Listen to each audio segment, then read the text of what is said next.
entertain any questions. Chief Butler, can we just ask you, can you talk for a minute just about the rescue of the pilot? You described, there's power lines down, there's fuel on the ground. It must have been a difficult situation for the firefighters. It was. It absolutely was. It was one of those situations where there's not a lot of experience, so that's where training comes into play.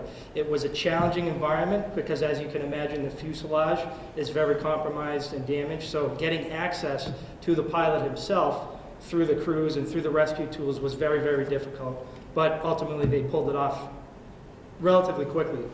So can you describe how you actually rescued him? I mean, he was in the cockpit and you had to get to the twisted metal to reach him? Yeah, that's correct. So the pilot was in the cockpit and he was using the tools. The aircraft was removed around the pilot, and LFD personnel pulled him out through the front windshield into a stretcher and onto the ambulance. What kind of condition was he in at that point?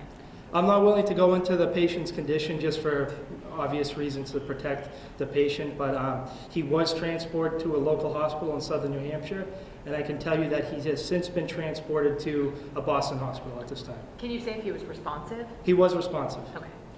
Can you just talk about, I mean, you said this was a high-risk rescue. Was this his lucky day?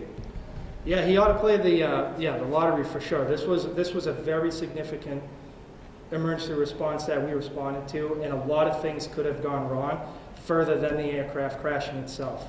So the mitigation efforts were very, very impactful and successful in this case. I have a question for the airport director, just to say. That 725 emergency call that came in, can you tell us what the emergency was as it was happening in the air? It was just a pending aircraft emergency. We don't usually get that information. Okay. It's just to notify our aircraft rescue and firefighter teams that there is an issue and that they need to go ahead and pre-position themselves in case there is an incident at the airport. And then just for, like in layman's terms, you said the flight was going to Presque Isle. Correct. Was it enjoyment? What was the mission? What was the purpose of it? The aircraft operator in question usually operates as what we call a small package cargo carrier. Okay. So cargo that comes into Manchester then gets put into smaller aircraft that go throughout all of northern New England, and Presque Isle is a normal location for this aircraft. Thank you. Do you know roughly how many miles it was from the airport when it went down? I don't know exactly, but I would seem to recall it's about 4 to 5 miles. Yeah, 5 and a quarter, right around there. Yeah. So how often does Wings fly out of Manchester Boston Regional Airport? Daily operations are right around 15 to 20. That one service 15 to 20 flights a day? On different aircraft, yes. Gotcha. Yes. So just to be clear, the pilot took off and there were no problems, or at what point did he radio the tower that he was going to have to make a crash? It's my understanding it was shortly after takeoff that he radioed the tower. That he was, was he instructed to turn around and come back? Or? I don't know that. That's going to come out in the investigation led by the NTSB and the Flight Services District Office, what we call FSDO. They'll get into that and release a report at the right time after they review all the logs. How much fuel was cleaned up at the actual site? I'll defer to the chief on that. We had indications that there was roughly 250 gallons of jet fuel on board, which is now making its way into the territory. So that's why we had the hazmat team come in to start conducting that hazardous mitigation as soon as possible. I was down there at the scene and I was told that the area was well in water. Is that a concern to the town right now that there's jet fuel potentially going into more water? Mr. Chair. Water safety here in town is always a concern. We have a great level of confidence in the hazmat team and their duty to clean up. We'll be monitoring it closely. Anything further? Chief Butler, Yes, sir. You're familiar with the area there.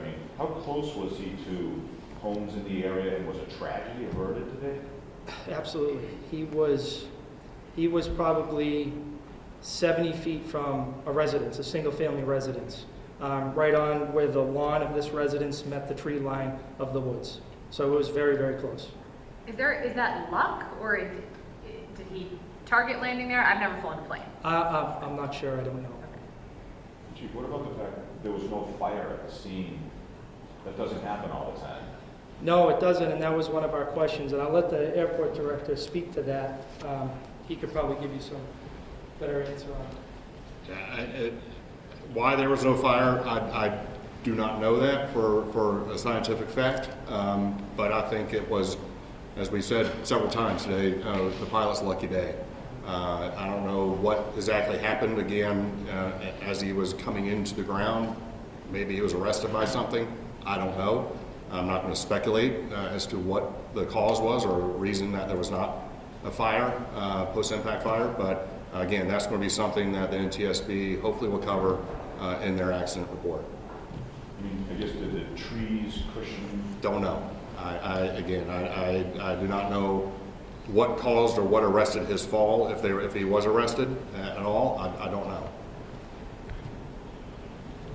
Are there any homes that are currently without power because of power lines that were hit? I don't know, Chief, or you want to handle that? Yeah, right with that. The last report that I received is that all homes in the area do have power at this time, yes. And that the roadways are safe to operate Wiley Hill and Colonial Drive. Yep. Chief, the pilot is the one that called 911? The pilot is one of the callers of 911, yes. So he was trapped in the wreckage and he was able to grab his phone and call for help. My understanding is. And your reaction to that? It's a lucky day, really lucky day. It's not every day a pilot is manually in a plane and calling for his own help. No, and then we had received an additional caller from an Eversource worker in the area who was the third-party caller stating that there's a plane down in the woods in the area of Wiley Hill and Colonial Drive. You going to play the lottery, or are you recommending everyone else play the I lottery? mean, I think we all should play the lottery, but Gene, you mentioned this. Yes, sir. You mentioned this is a low-frequency event. How often do you guys do this kind of training? I'm sure being next to the airport is something you semi-regularly be ready for this kind of event. we do what's called ARF training. We try to do it on an annual basis. And with the relationship that we have with the Manchester-Boston Regional Airport's crash fire team, we're able to have a lot of good training, a lot of mutual aid and interagency operability between the two. Just double checking, Eversource worker was in the area working at the time. That's correct. That's correct.